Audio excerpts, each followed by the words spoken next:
very warm welcome to Daily Dispatch powered by HSBC. I'm Priya Sheth, and joining me on this very interesting conversation on International Women's Day, I have with me Priyanka Gill from the Good Glamm Group. Thank you very much, Priyanka, for joining us today. I want to begin by talking to you a little bit about being a woman leader, because I think that's what a lot of women want to be. They want to lead their own companies. What was it like? What was the journey like? And how did it all begin? Hi, thank you so very much for having me here today. And firstly, happy International Women's Day to everyone watching. I think it's a fantastic time to be an entrepreneur. It's an even better time to be a female entrepreneur. And the journey has been a roller coaster, right? It's been like so many ups and so many downs. And today we're actually celebrating 8 years of PopExo. So PopExo, the brand, is 8 years old today. And it's amazing to think that something that you build would stand the test of time, and it would 8 years later, we'd still be here and surviving and thriving. So it feels fantastic. So the journey itself is, as I said, it's like a roller coaster. And when you start something, you don't really realize where you're going to end up. And often best laid plans actually get put aside, and you change with the market, you change with opportunity. And so when we first started PopExo, I thought I was creating a content platform for women, which is what we did. But I didn't know that 7 years later, we'd be merging with an e-commerce brand like MyGlam, and then we'd become part of something like the Good Glamm Group, which is this kind of the beauty and personal care conglomerate, and we would be driving huge volumes of revenue through content to commerce for the group, right? So it's been really exciting. I'm very grateful for the journey that I've had so far. I'm even more grateful to all the many people, our wonderful colleagues, our team members who've been with us over so many years, and to the ones who came and went as well. It's really a group effort. It's a collective thing. We are all super proud of what we've done and built. And yeah, as I said, it's never been a better time to be an entrepreneur, and especially a female entrepreneur. You mentioned that it was a roller coaster journey for you, which means that it came with its own share of challenges, ups and downs. So tell us a little bit about what were the most prominent challenges, according to you, that you faced? Look, entrepreneurship is hard, right? And by definition, it's a hard thing that you do. It is never meant to be. And all of us enter this journey knowing that truth. As an entrepreneur, when your challenges are fun, coming up with the idea, validating the idea, realizing whether it's a large enough or a small enough idea, is there market share for your idea or not? Then finding investors. Once you found the investor, it's building out your team, it's growing and scaling, performing to the numbers that you're projecting for yourself, and really building out the culture that lies that underpins the entire kind of company that you're building out. And all of these are really big challenges, right? It's not to do any of these things well. So as an entrepreneur, that's what you're constantly doing.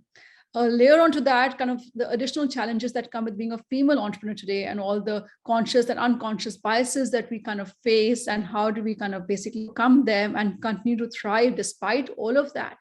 So, it's as I said, it's hard, but it's also a lot of fun. And, once you kind of see it all kind of coming together, and once you kind of us sitting today, the Good Glamm Group is worth 1.2 billion. We're a unicorn company, and it's almost like an overnight success, almost a decade in the making. That's what it feels like. But yeah, no, challenges are there, but we find ways to overcome them. And success is sweeter, I think, because of that. Priyanka, tell us a little bit about what do you think is the secret sauce to your success? What would you attribute as that one factor that really helped you navigate through all these years and all these difficult ups and downs? So I think for me, this idea of never say no, right? So as long as you don't stop doing something, if you keep at it, at some point you succeed. Idea of persistence and resilience is very, very important to me. And I think I would probably say, if I had to look back at my own journey, the idea that I was more persistent than most, and I'd like to feel I was more resilient than most as well. I think that, for me personally, I think that's what's really worked, right? And when you're looking at entrepreneurs in general, the first trick is to start up. There's so many people who have so many ideas, they just don't start up. So the key to being a successful entrepreneur is just basically to start, right? And once you start, the idea is not to stop. So if you do those two things and you keep doing those two things for a long period of time, at some point, success, I think, will be yours. So Priyanka, tell us a little bit about what your vision is for the Good Glamm Group going forward. I'm sure you've seen the company grow the last couple of years, and you've got a very interesting take on where you see the company headed. So tell us a little bit about that. So the Good Glamm Group came together as an umbrella company over a bunch of assets that had already come together previously, right? In August 2020, Popexo and Plixo, Popexo was the content platform that I had founded, Plixo was the influencer marketing platform that I had founded, merged with MyGlam, which was the makeup brand founded by Darpan Sangbe. And three companies kind of we worked basically together, and I became a co-founder alongside Darpan of these three companies. When these three companies kind of came together, we realized that we are really able to use the power of content and use the power of creators to cut down the huge marketing costs that were the biggest pain point of a commerce company like MyGlam, right? So we had managed to actually figure that very, very important part of the puzzle out. And once we figured that out, it got a lot of investors very excited. And then we got funding in. And then we realized that if we could solve this very important part for MyGlam, we can solve it for other brands as well, which is when we started looking at the house of brand strategy and we began acquiring a bunch of beauty and personal care brands, right? And as you've seen, it's been a very, very active year for us. Since then, we acquired Baby Chakra. Naya joined us as co-founder at that point of the Good Glamm Group. And then Momsco, Sirona, Organic Harvest, Saint Botanica. So all of these were the beauty and personal care brands that we acquired. And we applied the same content creator kind of funnel to these brands as well. And we've been helping them scale and grow over the past year or so. Alongside, and that's when we actually put it all together as the Good Glamm Group. And Naya, Darpan, and I all became kind of co-founders of the Good Glamm Group then. Alongside that, we looked at other content, digital media assets that were interesting, right? So Scoop Poop, Miss Malini, Baby Chakra itself, and Popeye. These are four of our core digital media assets that we have. And the third kind of part of the puzzle was all the influencer and the creator assets. So Plixo was already there. We acquired Winkle, we acquired Biduli, we acquired, of course, Miss Malini as well, right? And so we start looking at kind of three different companies within the Good Glamm Group. Good Creator Co, which we've already announced, where all the influencer companies sit, the Good Media Co, which I described, where all the digital media assets sit, and Good Brands, all our kind of personal care and beauty brands that we have. So that's basically the Good Glamm Group, and it comes with this vision to become this digital first beauty and personal care conglomerate of the future, right? How can we really kind of scale and grow out brands that are large, brands that are owned by us, and really power them through this ecosystem of content and creator assets that we have as well. So that's it for us. We are very aggressive in our projections for ourselves, and thankfully we meet those projections as well. At some point, of course, we look to IPO. Hopefully in the next kind of couple of years, we're looking to kind of take the group public.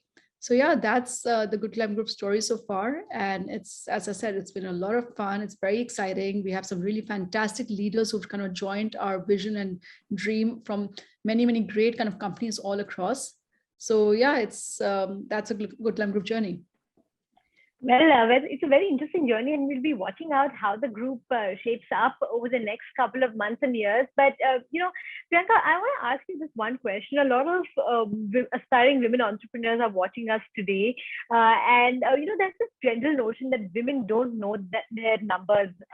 Finances are weak when it comes to women. So how would you view this? Because do you think women should know their numbers? Do you think it's okay for women to not know their numbers? There is a bias that's there in society when you talk about numbers and women. Again, I think that's if the bias is there, I think definitely should not be there.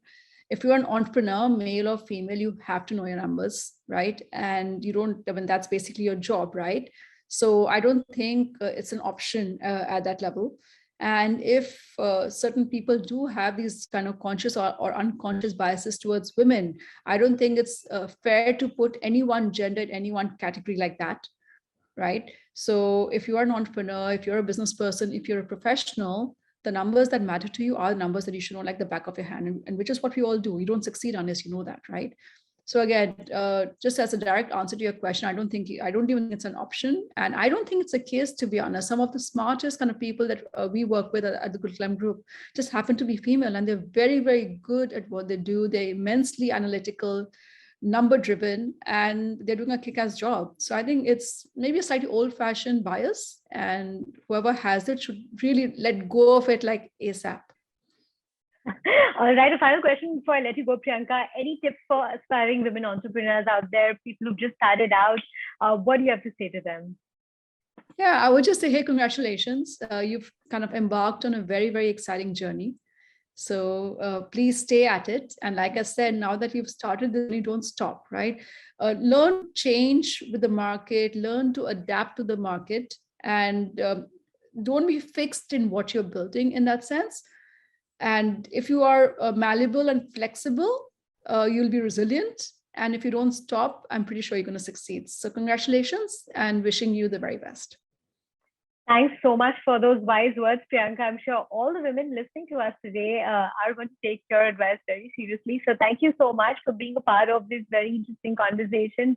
And thanks so much for being a part of Daily Dispatch.